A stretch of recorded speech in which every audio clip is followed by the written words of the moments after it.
Selamat pagi, Assalamualaikum warahmatullahi wabarakatuh. Sobat-sobatku Supriyanto Cah PCT Channel.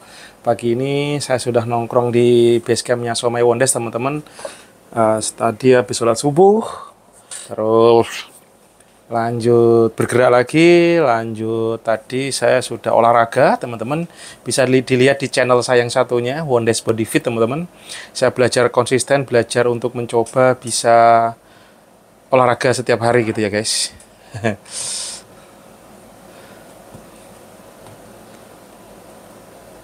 Nah, teman-teman, saya ingin cerita sedikit bahwasanya kemarin ini saya itu kedatangan tamu, teman-teman. Pak Nopip Siregar.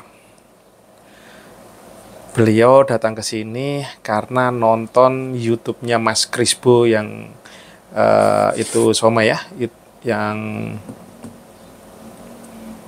nge-shoot Wondes waktu itu.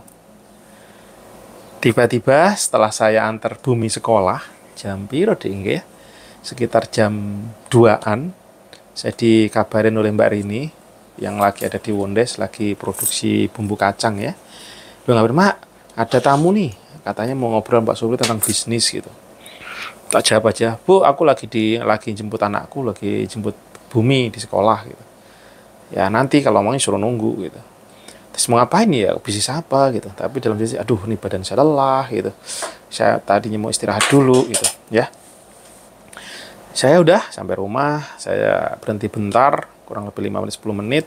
Saya putuskan ya udah saya langsung ke Wondes saja. Siapa tahu memang ini ada orang yang perlu, ada orang yang entah keperluannya apa gitu ya.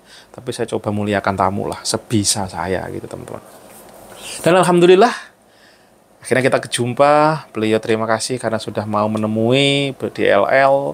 Terus ya udah saya langsung aja ke ini, ruangan ini juga. Beliau di sebelah sini, kemarin di sebelah sini. Tapi kemarin saya sampai gak sempat nge-shoot ya. Biasanya kalau ada ini saya ajak ngobrol, saya shoot aja. Tujuannya biar sama, kalau ada hal positif bisa tersebar kan gitu ya. Tapi kemarin karena kita asik ngobrol segala macam dan ya nggak saya shoot. Dan intinya adalah beliau ngobrol bagaimana pengen tahu caranya gimana sih belajar usaha gitu, karena ceritanya beliau ini keluar kerja dan saat ini belajar usaha tapi belum ketemu jalannya lah, masih susah, masih sulit gitu. Beliau mengandalkan dunia offline, jadi kayak bikin kue-kue atau apa gitu dijual di sekitar rumahnya atau gimana, saya nggak begitu detail sana. Intinya ya sulit gitu, untuk mencari profit itu berat karena jangankan bertumbuh gitu, untuk bisa laku aja susah gitu, sulit. Terus beliau nonton itu bahwa kalau jualan itu ada marketnya, diarahkan kemana, bahkan kalau Wondes bisa keluar kota kayak gitu. Sebenarnya ilmu yang saya share itu umum-umum aja, teman-teman. Kalau teman-teman nyari di YouTube, nyari di TikTok, banyak banget ilmu bertebaran. Tetapi mungkin karena fokusnya kita tidak ke situ, ya jadi nggak tahu, bahkan bisa jadi benar-benar ngeblank. Dan ternyata kalau belajar dari beliau ini banyak juga mungkin ya teman-teman saudara-saudara kita yang susah gitu mencerna, memahami bahwasanya oh gitu caranya gitu. Dan akhirnya beliau cerita bahwa dia sekarang ya kondisinya sulit gitu karena ada hutang, keluar kerja, terus harus survive. Dan itu seperti yang saya jalani awal-awal saya mulai ya, dengan kenekatan resign, tetapi sebenarnya tidak mempersiapkan diri untuk ideal. Kalau yang ideal kan kita mau resign, kita harus ada daya survival berapa bulan, bahkan mungkin ada setahun, supaya ada pada saat setahun kita nggak punya pemasukan, kita ada dana cadangan. Tetapi hidup tidak seideal itu, teman-teman. Nyatanya hidup tidak seindah itu. Kadang-kadang kita punya keyakinan yang sudah nggak enak di hati, mungkin nggak nyaman di tempat kerja, mungkin nggak sesuai hati nurani, akhirnya terjadi kecamuk, ya udah akhirnya memilih untuk keluar dari area tempat kita bekerja gitu ya, teman-teman. Dan itu terjadi, saya juga terjadi seperti itu. Kalau saya dulu memang karena kantornya sudah mulai oleng ya, saya harus nyari jalan keluar. Terus juga memang saya jiwanya sudah pinginnya belajar wirausaha gitu ya. Terus ada lagi nih teman juga ada yang datang kemarin pingin juga karena kondisi kantornya sudah tidak nyaman segala macam. Dan intinya wah pokoknya aku resign, tapi ya tetap difikirkan matang-matang, segala ada risikonya. Kalau saya ada teman resign ya bersyukur alhamdulillah. Cuma memang harus kuat, teman-teman, hati-hati, be careful. Karena resign itu ada dampaknya. Alangkah lebih baiknya teman-teman yang masih kerja itu memulai gitu. Disenggaslah waktunya Tapi jangan jam kerja ya teman, karena kalau di jam kerja jatuhnya nanti korup waktu gitu ya.